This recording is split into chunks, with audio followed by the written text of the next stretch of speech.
belajar Dewan Saran namanya.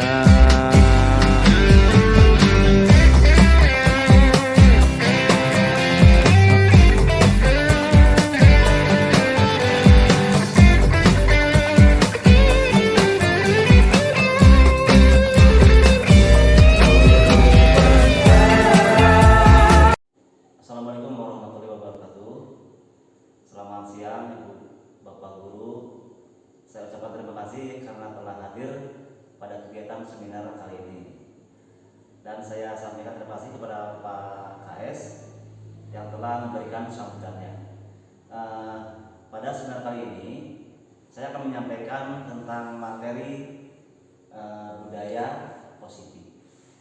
Ada beberapa hal yang perlu saya sampaikan kepada teman-teman dalam rangka kegiatan guru penggerak. Salah satunya saya ditugaskan untuk mengadakan seminar khususnya untuk materi budaya positif. Semoga apa nanti yang saya sampaikan materinya bisa bermanfaat buat kita semua, jadi pengalaman baru, jadi pengetahuan baru buat teman-teman guru di sini, dan kedepannya mungkin akan bisa mengembangkan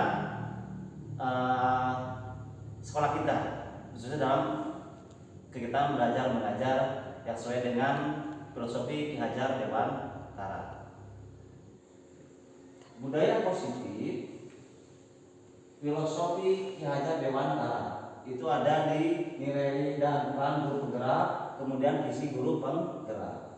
Filosofi tentang budaya positif dari Ki Hajar Dewantara, dengan menjalankan budaya positif di sekolah, maka akan mempermudah dalam tercapainya tujuan pendidikan nasional sesuai dengan filosofi Ki Hajar Dewantara, yaitu pendidikan yang berpihak pada murid, bersifat menuntun tumbuh hidupnya dengan kekuatan kodrat yang ada pada diri murid. Budaya positif dapat terwujud jika seorang guru memiliki 5 nilai guru penggerak. Di antaranya berpihak pada murid, mandiri, reflektif, kolaboratif, dan inovatif. Kemudian budaya positif dapat terwujud dengan mendorong kolaborasi antar semua warga sekolah. Dengan adanya keyakinan sekolah yang harus disepakati dan dijalankan bersama-sama. Salah satu perubahan yang diinginkan sesuai dengan visi guru penggerak adalah terbentuknya budaya positif agar diperoleh sekolah yang nyaman, aman, dan berpihak pada murid. Nah, untuk mewujudkan visi guru penggerak tersebut dengan pembuatan prakarsa perubahan sesuai dengan filosofi Ki Hajar Dewantara dan profil pelajar Pancasila. Ya, coba Bapak Ibu perhatikan. Sebelum ke materi selanjutnya, saya akan menjelaskan tentang apa itu manfaat dari disiplin positif di sekolah. Disiplin positif, cara penerapan disiplin yang mengajarkan anak bertanggung jawab dan membutuhkan kesadaran diri berdasarkan nilai kebajikan. Kemudian lebih ke arah disiplin diri yang dapat mengatur diri dalam melakukan segala tindakan. Berikutnya, disiplin positif dapat membuat murid memahami dan menyadari berdasarkan motivasi internal, bukan akibat pujian atau hukuman.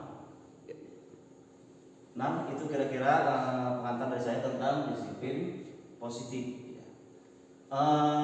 Pada seminar kali ini akan ada 3 subtema yang akan saya sampaikan berkenaan dengan budaya positif di sekolah. Yang pertama tentang posisi kontrol seorang guru. Yang kedua tentang segitiga restitusi. Apa itu segitiga restitusi nanti kita sampaikan bareng-bareng, kita bahas. Nanti saya akan memberikan sebuah video yang akan kita diskusikan bersama-sama. Yang ketiga yaitu tentang kebutuhan dasar manusia.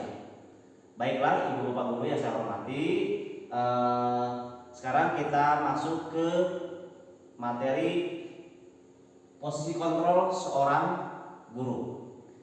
Dalam posisi kontrol seorang guru, walaupun pada dasarnya saya juga dulu sebelum masuk ke guru penggerak, mengikuti di kelas, saya masih meraba-raba bagaimana cara menangani siswa yang bermasalah.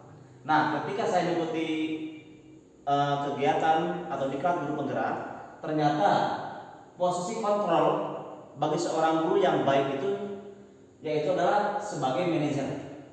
Ada 5 posisi kontrol seorang guru. Yang pertama penghukum, yang kedua teman, yang ketiga pembuat merasa bersalah, yang keempat pemantau, dan yang kelima yaitu seorang manajer. Nah, untuk itu bagaimana posisi kontrol seorang penghukum, teman, kemudian pembuat merasa bersalah, pemantau atau manajer? Mari kita saksikan video berikut ini.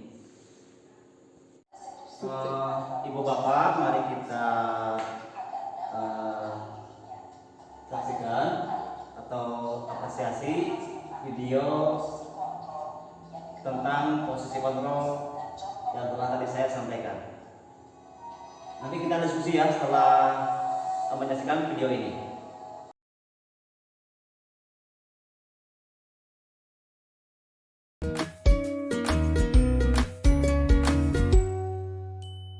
Salam bahagia Ibu dan Bapak guru hebat. Dalam penerapan disiplin positif restitusi, salah satu program yang dikembangkan adalah 5 posisi kontrol. 5 posisi kontrol dalam restitusi adalah proses perjalanan seorang pendidik agar dapat mengenali dirinya. Pada video kali ini, kita akan membahas tentang 5 posisi kontrol yang dikembangkan oleh Diane Goossen dan contoh penerapannya.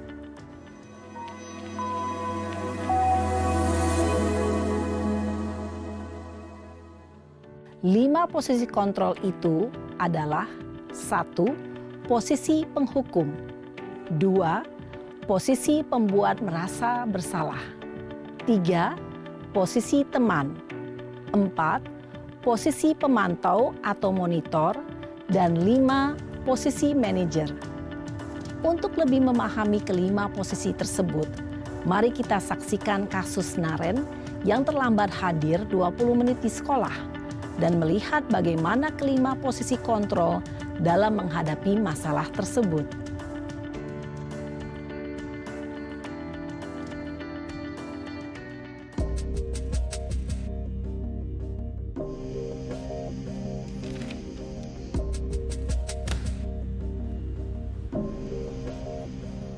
Naren! Sini kamu! Selamat pagi, Bu.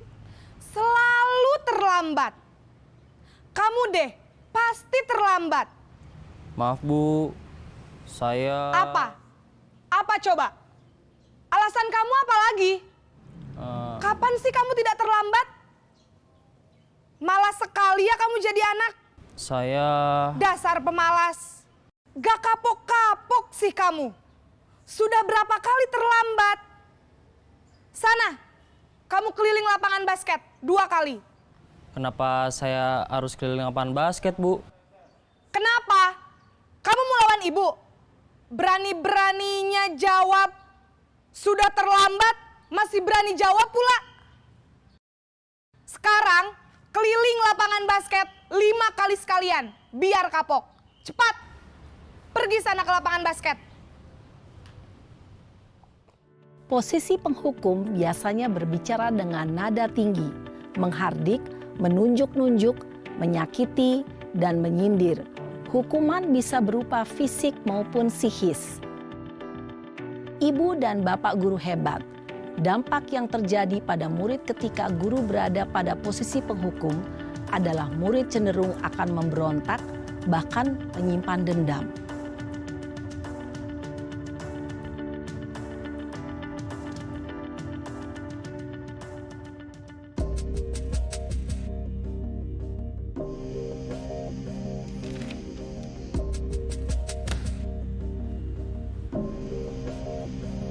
Naren!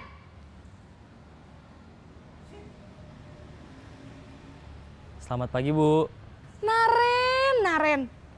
Kamu kenapa terlambat lagi, nak? Ya Tuhan, Naren. Kamu senang ya bikin ibu susah ya? Kalau kamu terlambat lagi, nanti ibu yang ditegur bapak kepala sekolah, nak. Disangka ibu tidak bisa membina kamu. Duh, gimana ini? Maaf, Bu. Duh, Gusti Naren. Kamu suka ya kalau ibu ditegur bapak kepala sekolah? Terus, sekarang ibu harus tulis apa ini di buku absen? Ini kamu sudah sering terlambat loh. Ibu harus apa coba? Maaf, Bu. Maaf sekali. Ya sudah, lain kali jangan bikin ibu susah lagi ya nak ya. Ibu tidak akan kuat lagi kalau kamu begini terus. Bisa jantungan kalau ibu ditegur bapak kepala sekolah. Sana cepat ke kelas. Maaf ya, Bu. Maaf sekali. Posisi pembuat rasa bersalah berbicara dengan nada tenang, cenderung lembut. Namun kata-kata yang diutarakan membuat murid merasa menjadi orang yang gagal. Memandang buruk dirinya sendiri, merasa tidak berharga, dan tidak sanggup membahagiakan orang lain. Ketika guru mengambil posisi pembuat rasa bersalah, murid akan menganggap dirinya yang bersalah dan ia akan menyimpan emosi negatif tersebut di dalam dirinya.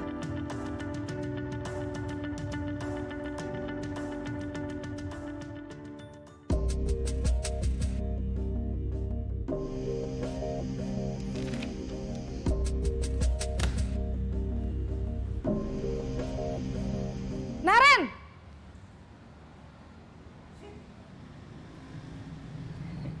Selamat pagi, Bu. Wah, sudah jam berapa ini nak? Terlambat lagi ya sayang. Iya, Bu. Habis ibu saya lupa bangunkan saya, Bu. Kamu malah menyalahkan ibu kamu. Kamu bukannya anak yang larinya paling kenceng. Kok terlambat sih? Iya, Bu. Saya memang terlambat bangun tadi. Jadi, biarpun saya lari kencang, tetap gak kekejar, Bu. Ya sudah sana, nanti lain kali larinya lebih kenceng lagi ya. Biar gak terlambat lagi. Bikin seneng ibu, demi ibu. Bisa kan? Bisa lah, Bu. Ya sudah sana masuk kelas. Ibu beresin urusan absen kamu. Kamu ini ada-ada saja. Dalam posisi teman, guru berbicara dengan nada suara ramah, akrab, cenderung bersenda gurau untuk menjaga suasana tetap santai. Murid akan merasa senang, aman, dan akrab dengan guru. Identitas yang tercipta adalah identitas sukses atau berhasil. Namun, perlu diingat, karena ini masih dorongan eksternal, maka ada faktor ketergantungan dari murid kepada orang tertentu. Di sini guru absennya, sehingga di lain waktu murid bisa berperilaku baik, namun hanya kepada orang-orang tertentu saja.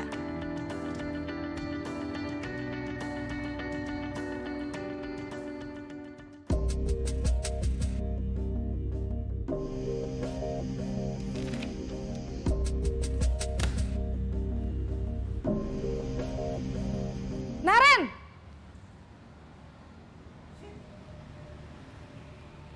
Selamat pagi, Bu.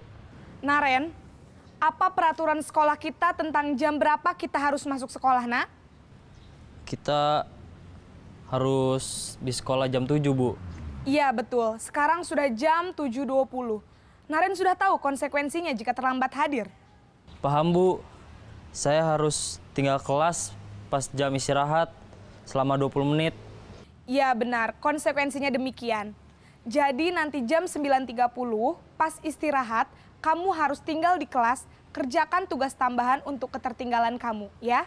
Baik, Bu. Posisi pemantau mengandalkan penghitungan atau data untuk mengontrol murid. Guru mengarahkan murid berdasarkan peraturan dan konsekuensi. Seorang pemantau menunjukkan bahasa tubuh dan ekspresi wajah yang datar dan cenderung formal.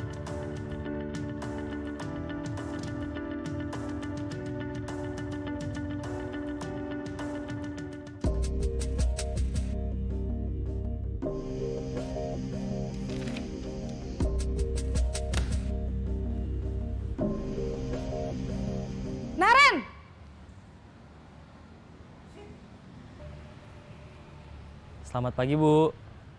Selamat pagi, Naren. Maaf, Bu. Saya terlambat.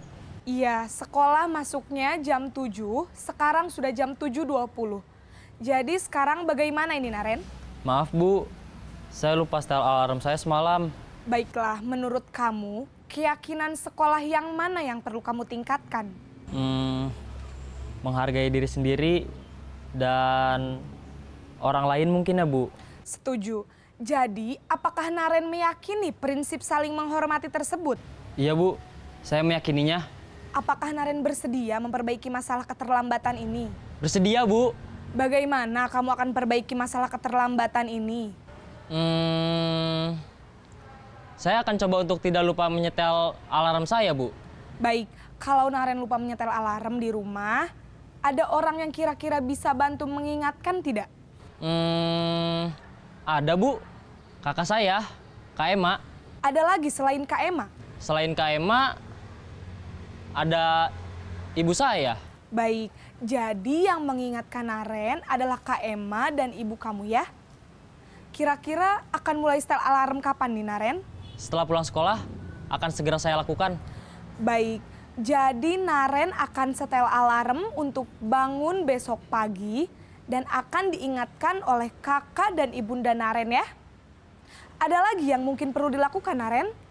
Agar tidak terlambat bangun lagi. Tidak ada, Bu. Baik, Naren. Terima kasih untuk kerjasama kamu. Sekarang kamu perlu kembali ke kelas untuk belajar. Baik, Bu. Terima kasih. Posisi manajer adalah posisi kontrol yang disarankan untuk membimbing murid memiliki sikap disiplin yang positif, yaitu murid yang mandiri, bertanggung jawab, dan dapat memecahkan masalah. Tujuan dari posisi ini adalah agar murid dapat berefleksi atas tindakannya. Guru akan dengan tulus memberikan pertanyaan-pertanyaan bermakna, sehingga membuat murid dapat belajar dari kesalahannya dan mencari sebuah solusi untuk menyelesaikannya. Ibu dan Bapak guru hebat, setelah mengamati adegan kelima posisi kontrol tadi, kira-kira posisi mana yang paling ideal? Posisi mana yang dapat menunjang motivasi intrinsik murid? Ya, tentu posisi manajer. Posisi ini memang posisi ideal yang ingin dituju setiap pendidik. Pada posisi inilah, guru dapat menerapkan disiplin positif yang berpihak pada murid, yang memerdekakan murid. Perjalanan seorang pendidik tentunya tidak mudah untuk sampai pada posisi seorang manajer. Namun, tujuan kita pasti, yaitu menciptakan murid-murid yang mandiri, merdeka, dan bertanggung jawab. Semoga penggambaran 5 posisi kontrol yang telah diperlihatkan ini dapat menjadi ajang refleksi bagi kita semua, agar dapat terus mengasah dan menerapkan disiplin positif yang memerdekakan murid. Mari terus berlatih dan bersemangat. Selamat menerapkan. Salam dan bahagia, Ibu dan Bapak guru hebat.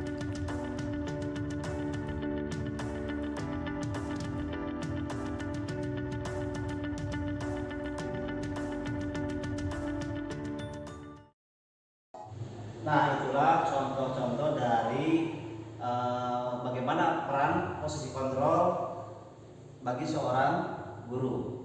Yang lima tadi, penghukum, pemberantasan bersalah, pemantau, dan yang paling mungkin dilakukan dan harus dilakukan mungkin ya, itu yaitu posisi kontrol kita sebagai manajer. Kira-kira begitu. Ada yang mau bertanya nggak kira-kira? Atau memberi tanggapan tentang video peran posisi kontrol seorang guru? Ya, terima kasih, silakan berdiri. Ya, kemudian saya tambahkan lagi segitiga restitusi dalam menyelesaikan sebuah masalah, yaitu guru yang berperan sebagai manajer menggunakan segitiga restitusi dalam penyelesaian masalah melalui 3 tahapan. Yang pertama, ini tentang kita bicara tentang segitiga restitusi. Segitiga ya, ada 3 tahapan. Yang pertama, dalam segitiga restitusi yaitu menstabilkan dulu identitas. Baru kemudian kita membuat validasi tindakan yang salah dan menanyakan keyakinan. Yaitu tujuannya menghasilkan murid yang mandiri dan bertanggung jawab. Segitiga restitusi yang tadi saya sampaikan maksudnya adalah suatu proses dialog yang dijalankan oleh guru atau orang tua akan dapat menghasilkan murid yang mandiri dan bertanggung jawab. Itu yang dimaksud dengan segitiga restitusi. Nah, segitiga restitusi dibuat seperti ini dalam tampilan visualnya. Langkah pertama yaitu menstabilkan identitas. Kemudian yang kedua, validasi tindakan yang salah. Baru yang ketiga, menanyakan keyakinan pada diri siswa. Ya. Apa itu menstabilkan identitas? Maksudnya, berdasarkan prinsip membuat kesalahan adalah bagian dari proses sebuah pembelajaran. Bahwa salah itu dalam pembelajaran adalah sebuah proses. Artinya tidak semerta-merta kita menjudge bahwa seorang itu harus dihukum atau seperti apa. Karena bagi siswa, bagi murid, ketika bersalah, ketika melakukan kelalaian itu adalah sebuah proses belajar. Bagaimana kita menjelaskan bahwa itu salah, bahwa itu tidak baik untuk siswa ke depannya. Kemudian menggeser identitas gagal ke identitas sukses. Dari masalah itu atau dari perbuatan siswa yang dikatakan melanggar aturan sekolah itu bisa menjadi sebuah motivasi dia untuk berubah dari sebuah kesalahan menjadi sebuah kesuksesan. Anak dituntut mencari solusi dan itu timbul dari diri siswa itu sendiri. Anak menemukan bahwa itu salah dan itu dorongan dari dirinya, bukan dari dorongan dari orang luar. Itu maksud dari menggeser identitas gagal ke identitas sukses. Saya tekankan lagi kepada ibu guru, bapak guru yang saya hormati yang di dalam sekali ini bahwa ketika anak dikatakan bermasalah atau melanggar suatu aturan sekolah, kita jangan pernah serta-merta memberikan hukuman atau menafsirkan, kita membuat persepsi bahwa itu mereka harus hukum. Tapi kita lihat dulu dari latar belakang kenapa itu terjadi. Kemudian anak dibimbing oleh kita untuk memahami bahwa itu adalah perbuatan yang tidak baik. Kemudian yang kedua dari segitiga restitusi yaitu validasi tindakan yang salah. Yaitu berdasarkan prinsip setiap perilaku berupaya memenuhi suatu kebutuhan tertentu. Kemudian guru akan menggeser dari pemikiran stimulus respon menjadi proaktif. Terakhir, mengenali dan mengakui kebutuhan murid akan memperbaiki hubungan dengan murid. Nah, itu maksud dari validasi tindakan yang salah. Dan yang terakhir yaitu menanyakan keyakinan. Murid akan diberi pertanyaan-pertanyaan bermakna untuk memunculkan motivasi secara intrinsik. Tadi yang saya maksud tentang dorongan dari internal, dorongan dari murid itu sendiri. Kemudian mampu mengaitkan keyakinannya dengan tindakan yang salah. Kenapa itu salah? Apa keyakinan yang dilanggar? Sehingga apa solusinya? Apa yang harus dilakukan biar bisa sesuai dengan keyakinan kelas yang disepakati bersama-sama. Itu kira-kira. Nah, berikutnya saya akan memberikan sebuah video contoh menangani siswa dengan langkah-langkah segitiga restitusi. Nah, setelah itu nanti kita diskusi lagi bareng-bareng untuk mendiskusikan video yang saya tampilkan nanti mengenai langkah-langkah dalam menangani masalah siswa dengan proses segitiga atau dengan langkah-langkah segitiga restitusi. Berikut ini videonya. Najwa, tadi Bapak dengar laporan dari wali kelas, katanya kamu habis bertengkar ya dengan Raffi. Ya Pak, habis kesal sih. So gimana sih? Raffi terus menerus mencontek hasil pekerjaan saya. Bukan hanya PR, tapi tugas-tugas pun Raffi mencontek hasil saya. Oh begitu. Wajarlah kalau Najwa marah. Jika Bapak juga ada di posisi Najwa, Bapak juga pasti akan melakukan hal yang sama. Lalu apa yang Najwa lakukan terhadap Raffi? Saya marah-marah, Pak. Saya memaki-maki Raffi dan tanpa saya sadar saya mengebrak meja. Oh begitu. Kamu berbuat seperti itu pasti ada alasannya kan? Yalah, Pak. Masa saya harus diam saja? Saya sudah susah payah mengerjakan soal, tapi Raffi hanya mencontek, tidak mau berusaha sendiri. Ya wajarlah kalau Najwa merasa marah karena pekerjaanmu dicontek gitu saja kan oleh Raffi. Bapak juga sangat menghargai tindakan kamu yang tidak berbuat lebih buruk daripada itu, misalnya memukul atau sejenisnya. Sekarang coba kita pikirkan Najwa ya, tindakan Najwa marah sampai menggebrak meja, apakah sesuai nggak dengan keyakinan kelas kita? Tidak, Pak. Kalau menurut Najwa keyakinan kelas apa yang sudah dilanggar? Saling menghormati antar sesama teman, Pak. Oh ya betul. Menurut Najwa, saling menghormati antar teman itu penting tidak untuk Najwa sendiri? Penting, Pak. Baik, kalau menurut Najwa itu penting, jadi kira-kira keyakinan kelas apa yang harus Najwa lakukan di saat marah?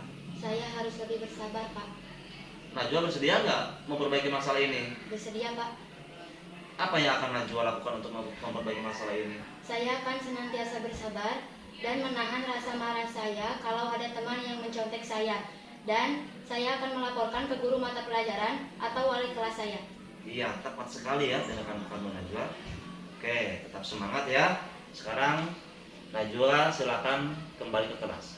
Terima kasih, Pak. Sama-sama. Ya. Assalamualaikum warahmatullahi wabarakatuh. Nama saya Najwa Nurajijah dari kelas 8C. Saya senang sekali diajak diskusi dengan Pak Guru dan dapat mengendalikan diri dengan amarah karena perilaku teman sekelas saya. Saya harus banyak belajar bersabar dan menghormati teman-teman saya. Terima kasih. Jadi tadi Bapak mendengar dari guru piket bahwa kamu sering terlambat ya? Iya, Pak. Menurut ingatan kamu sudah berapa kali kamu terlambat? Sudah 4 kali, Pak. Sering terlambat itu sebuah kesalahan bukan? Iya, Pak. Ya, baik Denny. Sebuah kesalahan itu sifatnya manusiawi. Setiap orang pasti pernah berbuat kesalahan. Tapi yang terpenting kita bisa belajar dari kesalahan tersebut dan berusaha untuk memperbaikinya. Setuju? Setuju, Pak. Oke, Denny, kita cari solusinya bersama ya. Ya. Denny kan sering terlambat, pasti punya alasannya kan? Kira-kira apa sih alasannya? Karena saya sering begadang, Pak, sambil main HP, jadi kurang tidur. Oh, begitu ya? Iya, Pak. Kamu tahu nggak keyakinan kelas yang sudah kita sepakati? Tahu, Pak. Kalau terlambat ke sekolah, sesuai dengan keyakinan kelas kita tidak? Tidak, Pak. Menurut kamu keyakinan kelas apa yang sudah kamu langgar? Disiplin. Betul, Den ya. Menurut Denny, disiplin itu penting tidak buat kamu? Penting, Pak, dalam membuat saya datang tepat waktu, tempat sekolah, dan lebih menghargai waktu. Betul, menghargai waktu itu penting ya, dan sangat bermanfaat untuk kita. Seperti menghargai orang-orang di sekitar, pekerjaan tidak menumpuk, dan melatih kita kepedulian. Ya, Pak, saya menyesal sering datang terlambat. Saya mohon maaf, Pak. Iya Den, itu sikap yang baik ya sudah kamu lakukan dengan cara meminta maaf. Menurut kamu apa yang akan dilakukan agar tidak datang terlambat lagi ke sekolah? Saya akan tidur lebih cepat dan tidak begadang lagi, Pak. Jadi kamu sudah menemukan solusinya dan Bapak juga akan bekerja sama dengan orang tua Denny agar Denny tidak terlambat lagi ke sekolah. Sekarang silakan Denny kembali ke kelas lagi ya. Pak, terima kasih, Pak. Warahmatullahi wabarakatuh. Nama saya Denny Ramadan Ahmad dari kelas 8. Terima kasih Pak Guru. Saya senang sekali berdiskusi dengan Pak Guru untuk menemukan solusi atas masalah yang telah saya lakukan. Saya tidak akan bergadang lagi dan main HP lagi supaya tidak terlambat lagi ke sekolah. Saya akan mencoba sedikit menjelaskan, mudah-mudahan bisa merasa puas ya dan bisa menjawab dengan semaksimal mungkin. Dari pertanyaan tersebut, bagaimana segitiga restitusi bisa keberhasilannya kalau diterapkan di sekolah kita. Yang pertama, kunci pertama yaitu bahwa kita semua guru-guru hebat di sini, teman-teman ibu bapak guru, kita sepakat, kita memahami dan kita bekerja sama bareng-bareng, kompak menerapkan proses ketika ada permasalahan siswa menggunakan langkah-langkah segitiga restitusi. Ketika kita memahami tentang proses langkah-langkah segitiga restitusi dan diterapkan bersama-sama, insya Allah tingkat keberhasilan siswa di sekolah kita dalam permasalahan itu akan berhasil. Apalagi nanti ada dukungan dari kepala sekolah, semua elemen atau komunitas yang ada di sekolah ini. Nah, jadi saya harapkan materi yang saya sampaikan hari ini sebenarnya itu PR bagi saya untuk menyampaikan kepada teman-teman guru di sini, teman-teman hebat saya di sekolah ini, kita bersama-sama dalam rangka memajukan sekolah kita, khususnya untuk membimbing siswa dalam bidang pendidikan, karakter, guna perkembangan sekolah kita dan masa depan anak itu sendiri. Sekali lagi saya ucapkan terima kasih atas perhatian dan masih standby di gedung ruangan ini untuk mendengarkan paparan materi dari saya, dan saya sangat berterima kasih juga saya bisa mengadakan seminar ini atas bantuan dari kepala sekolah dan rekan-rekan guru semua. Itu saja yang bisa saya sampaikan. Apabila ada kesalahan saya minta maaf, itu murni kesalahan saya. Dan saya akhiri untuk seminar kali ini. Saya ucapkan terima kasih dan akhirul kalam. Assalamualaikum warahmatullahi wabarakatuh.